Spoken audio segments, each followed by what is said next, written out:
What's going on, guys? It's Bucky and welcome to your ninth Premiere Pro tutorial. And in this tutorial I'm going to be going over one of the most important panels and probably the last main panel tutorial I'm going to do, and that's the tools panel. Now that's all of this crap right here, but first of all, it bugs me that it's over on the bottom right because on all of the other Adobe products, it's over here on the left. So what I like to do is I like to drag this over all the way until it's placed right here.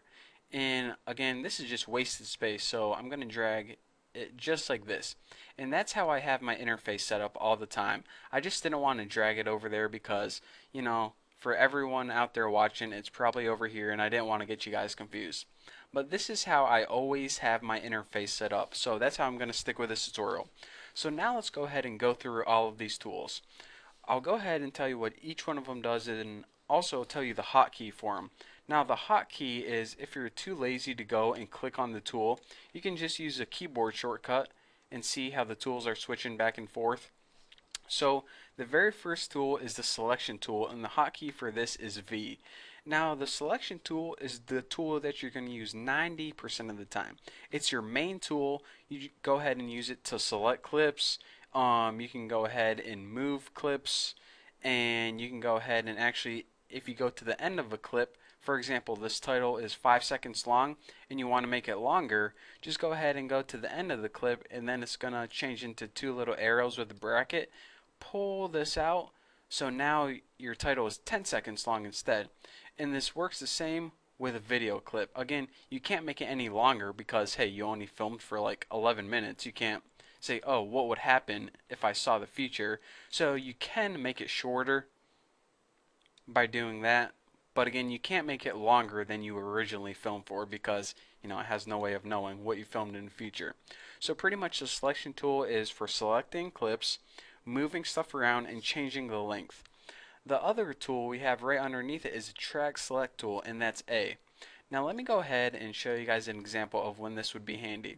Whenever you have multiple things on the same track, you can select them individually by using the selection tool, or if you want to select them all at once, you can go ahead and hit the track select tool, and now once you select it, it selects the entire track. So for example, if you had a title, a video, and an ending title, you can just go ahead and hit this real quick, and it's going to select everything on video 1 and also audio 1 since they're linked together. Now a ripple edit tool, and the hotkey for this is B. What this does is here, let me go ahead and demonstrate this. So now we have a title that's about 10 seconds long, and I know you don't know how to cut, but now we have a video that's 10 seconds long. So if we put them side by side, just like this, using the selection tool, we see that, alright, this is 10 seconds long, this is 10 seconds long. Basically, our entire movie is 20 seconds long. So what the ripple edit tool is going to do is if we go ahead and select it or hit B, it's going to change a length of a clip, but the other clips on the track adjust accordingly. So pretty much they don't change any other clips in any other way. So in order to use this, say you wanted to change the length of this title from 10 seconds down to 5 seconds. So go ahead and put your current time indicator at 5 seconds, and now slide this right to 5 seconds, and now check it out. Your title is now 5 seconds long, but the rest of your movie, it doesn't change. So it pretty much changes the duration of one clip or one image, but it leaves everything else the same. However, this next tool under it, the rolling edit tool, is a little bit different. It pretty much does the exact opposite of the ripple edit tool. It keeps the total length of your entire movie, but it changes both of these durations. For example, whenever we slid this, it didn't change this one at all? Well, check it out now. Now whenever we slide this, for instance, we want to make this title 15 seconds long, it's going to go ahead and bump that video so it shortens this. So pretty much here's what I'm saying. Whenever you use the ripple edit tool, it doesn't mess with the other clips at all. It doesn't alter 36. Whenever you're using the rolling, it does change the clips. It does alter other clips. So again, I really don't like to use those tools because I really just like to do it with the selection tool and I really only use the selection tool and the cut tool, to be honest, because everything else is kind of advanced and it's really easy to see whenever you use these two basic tools. So anyways, aside from that, I can go ahead and talk about another tool now, and that's the rate stretch tool, and that's this thing right here. What the rate stretch tool does is it pretty much takes a clip, and let me go ahead and hide this temporarily so we're only looking at video 1.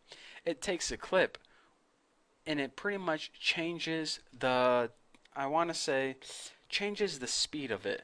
So you see how this clip starts out with me looking down, and it kind of ends with me with my eyes closed.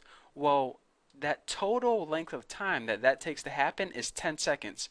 However, with the rate stretch tool, we can do it in 20 seconds, and now that entire motion is going to go twice as slow. So it's pretty much, if we play it now, everything's going to be in slow motion, and I'm like talking like this. However, if we take that entire clip and make it only half the time, now everything is going to be super speed. And I'm going to be talking like this like a regular fast forward. So that's what that does. It pretty much, unlike, just the selection tool, whenever you're taking a piece off the end, or, you want to start at a different time, it slows the clip down or speeds the clip up.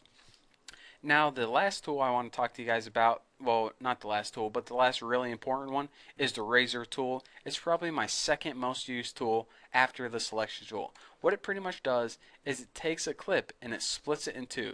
So, for example, I want to take this clip and I want to add a title in between.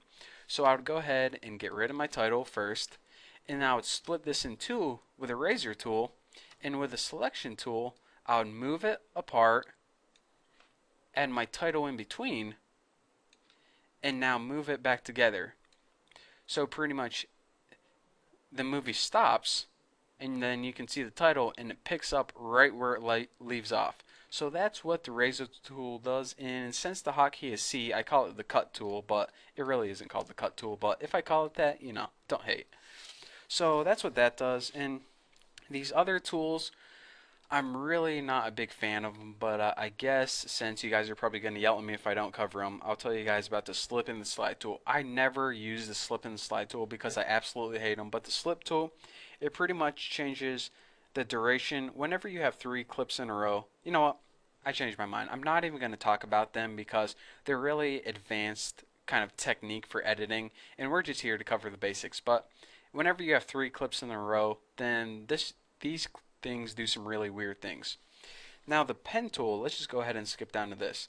The pen tool lets you add keyframes. For example, before when I told you guys that you can change the opacity by selecting a clip and going under here and making keyframes with this, or you can go ahead and just change it right here and it add a keyframe. Well, you can also add it right on the timeline by using the pen tool. Say you wanted to add a keyframe right here, and maybe right here, and right here. Then you can go ahead in your effects controls and switch from keyframe to keyframe, and maybe fade this one out, and fade this one out too, and now you have a really weird looking clip.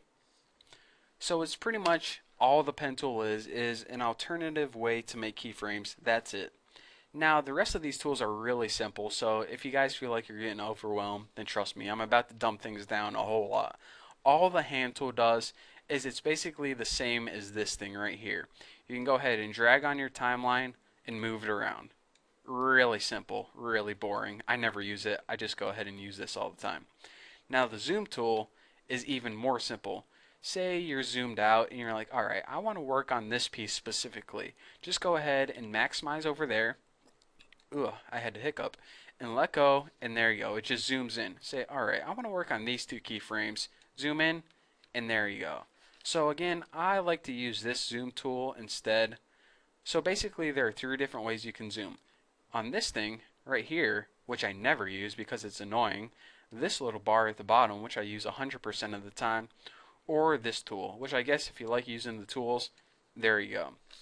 So that's basically all I have to cover on the tools. Again, slip and slide are really some weird editing techniques, and you're never really going to use them unless you're like making a full motion picture movie. But for now, we're just covering the basics, so don't really worry about that. So thank you guys for watching this tutorial, and in the next tutorial, I'm probably just going to go over the rest of these panels real quick because yes, they're useful, but we really don't need to concentrate on them as much as, to go over every single thing like we did with the effects controls or the tools. So the rest of the panels are probably just going to take one tutorial, and then we're going to get to the really cool stuff and showing you some really cool tricks. So again, you started out as a noob and hopefully you got a better understanding of Premiere Pro right now. So in the upcoming tutorials, I'm going to take you to an intermediate Premiere Pro user to a total professional. So that's what you have to look forward to. Thank you guys for watching. Don't forget to subscribe, and I'll see you guys then.